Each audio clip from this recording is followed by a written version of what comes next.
სიონის საკათედრო ტაძარში ილია მეორის დაკრძალვისთვის მზადება მიმდინარეობს. ტაძარში უკვე დაწყებული აქვს საფლავის გაჭრა. პატრიარქის განსასვენებელი ადგილი სიონში მარცხნივ საკურთხეველთან შეარჩიეს. დეკანოს მამა გიორგი სამანაშვილის თქმით, ილია მეორემ როგორც საქართველოს კათოლიკოს პატრიარქმა მოღვაწეობა სწორედ სიონის უძველესი საპატრიარქო ტაძრიდან დაიწყო. მისი უწმინდესობის სიცოცხლეშივე ძალიან დიდი სურვილი იყო, რომ სიონის საკათედრო ტაძარში მომხდარიყო მისი დაკრძალვა. მისმა უწმინდესობამ თავისი მოღვაწეობა როგორც საქართველოს კათოლიკოს პატრიარქმა სწორედ სიონის უძველესი საპატრიარქო ტაძრიდან დაიწყო და მას უწოდა მზიანი ღამე.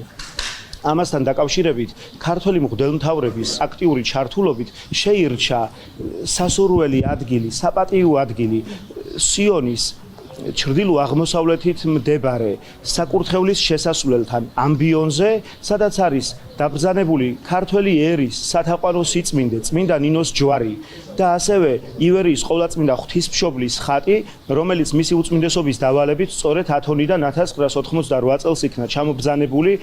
სიონის საპატრიარქო ტაძარი არის ის ტაძარი, რომელთანაც დაკავშირებულია მისი უწმინდესობის ცხოვრების უდიდესი ნაწილი.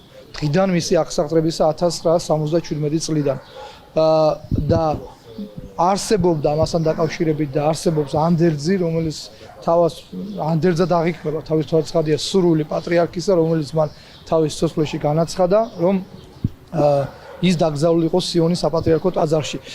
და ამის შემდგომ უკვე წმინდა სინოდის წევრთა და სამღვდელოთა და შესაბამისი კომისიის მიერ შეირჩა ადგილი, რომელიც შეიძლება ითქვას, რომ განსაკუთრებულია სიონის საპატრიარქო ტაძარში.